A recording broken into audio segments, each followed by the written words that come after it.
Good morning, I'm Taylor Wilson, and today is Monday, Memorial Day, May 26th, 2025. This is the Excerpt. Today, Trump goes after Vladimir Putin, plus illegal crossings at the southern border have dropped significantly, and what to expect at national parks this summer. President Donald Trump said Vladimir Putin had gone absolutely crazy, referring to Russia's latest bombing of Ukraine. In the biggest aerial assault of the war, Russia pummeled Ukrainian cities and other targets with at least 367 drones and missiles over the weekend. Trump in a Truth Social post wrote yesterday, quote, "I've always said that he wants all of Ukraine, not just a piece of it, and maybe that's proving to be right, but if he does, it will lead to the downfall of Russia," unquote. He also wrote that he's had a good relationship with Putin, but that something has happened to him and he's gone crazy. But in his post yesterday, Trump also blamed Ukrainian President Volodymyr Zelensky for the ongoing war, writing that he was doing his country no favors by talking the way he does. There was no immediate response from Russia or Zelensky's office on Trump's remarks. Illegal crossings at the southern border have declined dramatically from a year ago. I spoke with USA Today national immigration reporter Lauren Villagran to put those numbers in context and give us a firsthand glimpse from the border near El Paso. Hello, Lauren. Hey, Taylor. So let's just start with this. Tell us about Border Patrol agent Claudio Herrera and what he's told you about this shift he's seeing really firsthand at the border. Yeah, so we thought it would be a good idea to go out and take a firsthand look at what's been happening at the border over the last several months. As many people have probably heard, illegal border crossings at the US Mexico border are down dramatically from a year ago. So we joined Border Patrol agent Claudio Herrera in the El Paso sector in El Paso and southern New Mexico to get a firsthand look. And Taylor, really, it's something that I haven't seen in, many years of border reporting. Migrant crossings are as close to zero as they have ever been. Herrera tells us that in El Paso sector, which is 264 miles of border in West Texas and southern New Mexico, they're picking up just 60 or 70 people per day. That's down from a couple of years ago when this sector was seeing upwards of 2,500 people per day. Wow, so a massive shift. And Lauren, are the numbers across the border similar? So, if you look at April numbers, for example, you'll see that April a year ago, there were 128,000 or so migrant encounters all along the US Mexico border. In April past, it was about 8,300. So that's like a 93% drop. Now, it's important to note that the really dramatic decline in crossings actually began under the Biden administration. After President Joe Biden restricted access to asylum at the border in June 2024, you saw crossings drop pretty dramatically from that level over 120,000 per month to around 50,000 per month. And that held for several months until President Trump took office. And then we saw another drop down again below 10,000 a month. So, yeah, dramatic really is the word. It's quiet at the border in a way that we haven't seen in many years. Well, you mentioned the Biden administration. As for this current Trump admin, I mean, what parts of this strategy do Border Patrol agents or experts point to as potentially making an impact or cutting these numbers down? President Trump has taken a number of actions, as folks know, deploying thousands of military troops to the border to assist Border Patrol, sending down drones and eight-wheeled striker vehicles with high-tech optics, creating what's known as a national defense area at the border that basically makes the area right at the borderline a military installation and ups the ante for migrants who may cross illegally. Not only can they get slapped with a federal misdemeanor or felony for crossing illegally, they can also be charged with trespassing on a military installation. But Taylor, it's really important to note, I've been covering the border for more than 20 years. And what's absolutely sure are two things. One, whenever there is a major policy swing or a change in administration, the numbers will typically go down as both smugglers and migrants assess the situation. The second thing I can tell you is that nothing on the border ever stays the same for long. So I'll be looking for changes in the way that migrants or smugglers attempt to cross. You're seeing the Department of Homeland Security, for example, look for more money for the US Coast Guard, perhaps anticipating additional crossings via maritime methods. Agent Herrera told us that It is very early on, and the Border Patrol is going to remain ready as things potentially change in the coming months. Lauren, beyond presidential policy, are there other factors maybe at play here when it comes to reducing these migrant encounters at the border? Are there things happening in some of these folks' home countries that Americans may not be aware of? What are some of the other factors at play? Well, that's the thing, Taylor, is that as far as we know, the situations in home countries throughout the Western Hemisphere haven't changed dramatically. When I've spoken to migrants over the years, they're often fleeing their home country for a variety of reasons. It could be because of poverty or economic strife. It could be because of intimate partner violence or family conflict. Folks flee for reasons related to political persecution.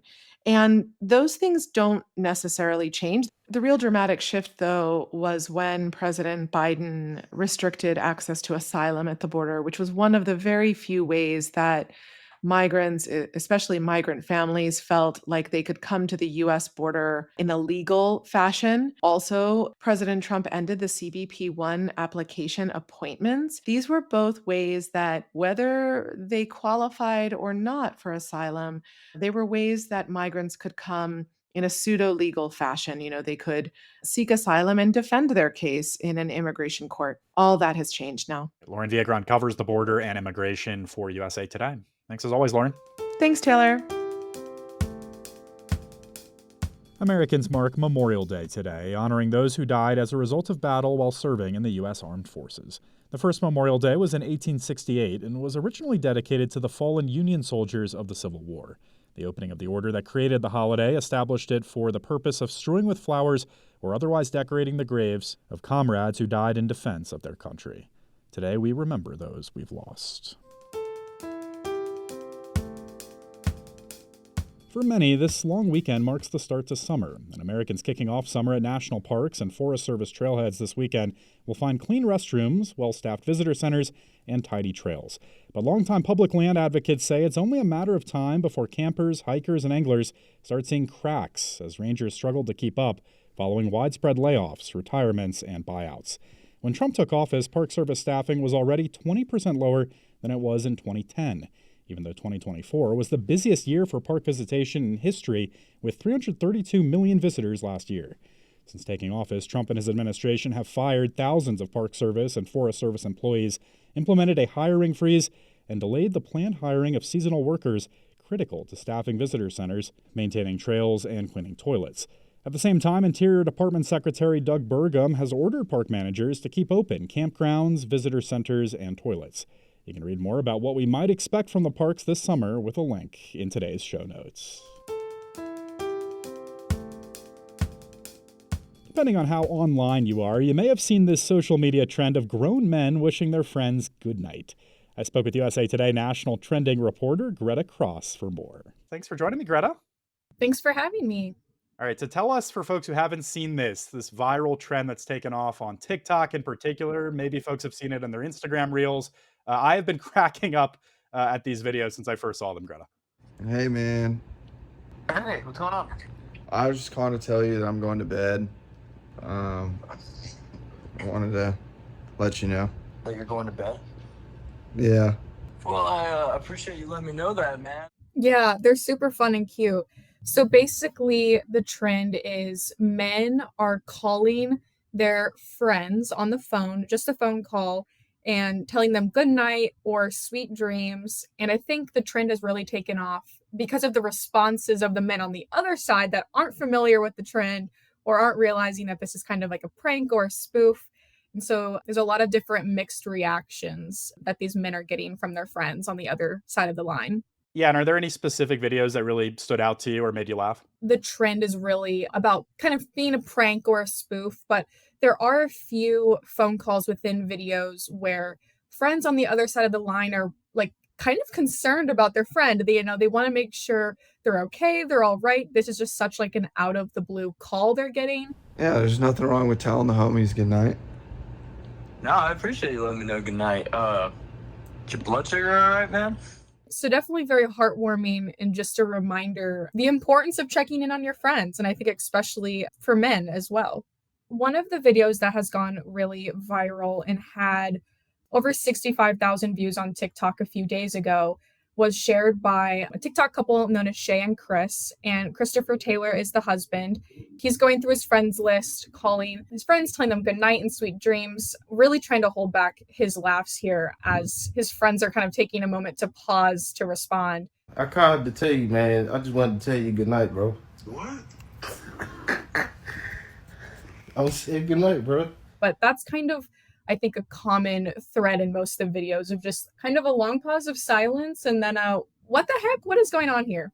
Yeah, well, this has sparked a broader dialogue on that note. And I know you spoke with some experts for this piece as well. What do they say, and what conversation has this really sparked? I think it really has sparked the conversation about the importance of male friendships and also just breaking down some toxic masculinity that a lot of men have had just kind of pounded into them since like grade school. Checking in on your friends isn't really a norm, and just kind of taking a step back and realizing that that's silly and that we all should be checking in with our friends, no matter how you identify. So yeah, that's kind of the gist. I spoke with Ronald Levant. He is a psychology professor at the University of Akron. And we were just talking about how being connected and being social is just such a part of human nature and is so important.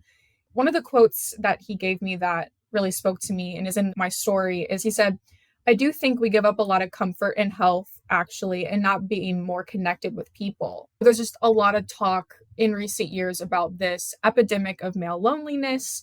And I think this trend, while maybe it didn't get started, to really have a bigger conversation than it is, a bigger conversation is happening about male friendships and socialization and how just being connected is so important for all of us. Folks can watch versions of this viral trend with a link in today's show notes. Greta Cross is a national trending reporter for USA Today. Thank you, Greta. Thank you so much. I appreciate it. Thanks to TikTok creators Annika Lanning, Shay and Chris, and Cassidy Lab for their posts. You can watch the full videos with the link in today's show notes. And thanks for listening to The Excerpt. You can get the podcast wherever you get your audio. And if you're on a smart speaker, just ask for The Excerpt. I'm Taylor Wilson, and I'll be back tomorrow with more of The Excerpt from USA Today.